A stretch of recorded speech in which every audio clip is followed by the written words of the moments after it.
Survivor's Quest. This was written by Timothy Zahn and released in 2004. And unfortunately, it was pretty disappointing. That being said, I still recommend the book to people because I do think it is worth reading, especially after you read The Hand of Thrawn duology. First, I just want to talk about some of the stuff I actually did like. Luke and Mara definitely carry the story. Those characters are great. They're great in this. They're well written as usual. There is also an Imperial presence in the novel on Outbound Flight with Luke and Mara, led by the Stormtrooper officer Lieutenant Pressa Fel. The Fel family have been pretty relevant within the Empire for a while, and by the time of the Legacy comics, they are essentially the royal family of the Empire. We also get alien Stormtroopers, and when the villains are revealed and it's time to get into the action, the Stormtroopers are capable soldiers and they work really well with the Jedi, and I liked seeing them team up. And the villains, the Vagari, they were interesting as a race, as a people, the way they fought, their weapons and all that stuff. That was kind of cool to see. And that's kind of the only good things worth mentioning. A lot of the characters do carry the story,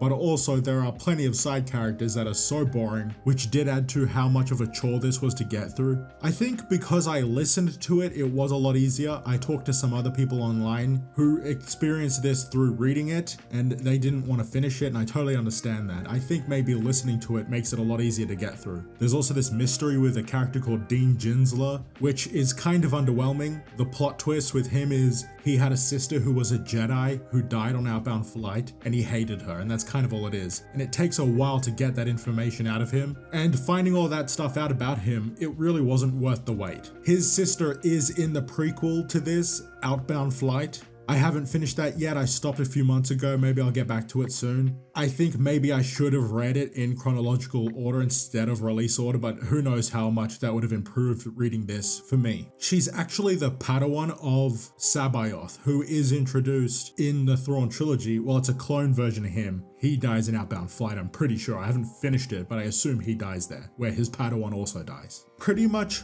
all of the side characters on Outbound Flight were either boring or annoying, and I really didn't like any of them. There are some Chiss characters, they were fine.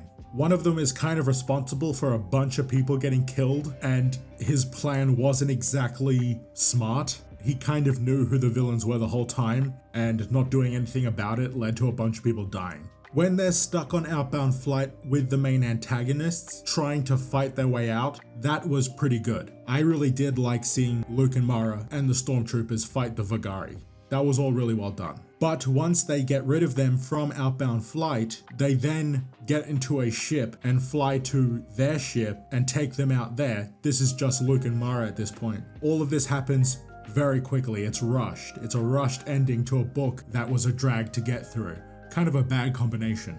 Outbound Flight was an expedition into the unknown regions and beyond, to new galaxies with citizens of the Republic and Jedi, including Sabayoth and his apprentice. A lot of this was Sabayoth's idea. He was the one spearheading this project, with help from Palpatine. And Palpatine was using this as a way to get rid of some Jedi, kill them off. He kind of planned for Outbound Flight to fail and everyone to die. And I think one of the main reasons they're connecting this to the prequel era Palpatine is because the prequels were coming out during this time. And I do think it's kind of interesting that Luke is still connected to Sabayoth in a way so many years after their interactions in the Thrawn trilogy, but this time it's him discovering what happened to the original Sabayoth who did die on Outbound Flight, mainly thanks to Thrawn. He's the one who kind of killed everyone. And I'm pretty sure that's around the same time that Thrawn and Palpatine came into contact. And Thrawn is a character in Outbound Flight, so we're probably going to see him destroy it once I finish that novel, if I ever do.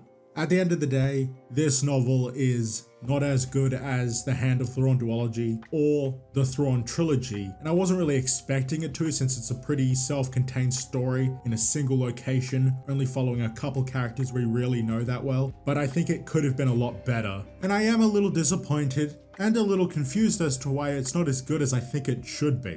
I'm expecting more from Timothy Zahn, given the other work he's done.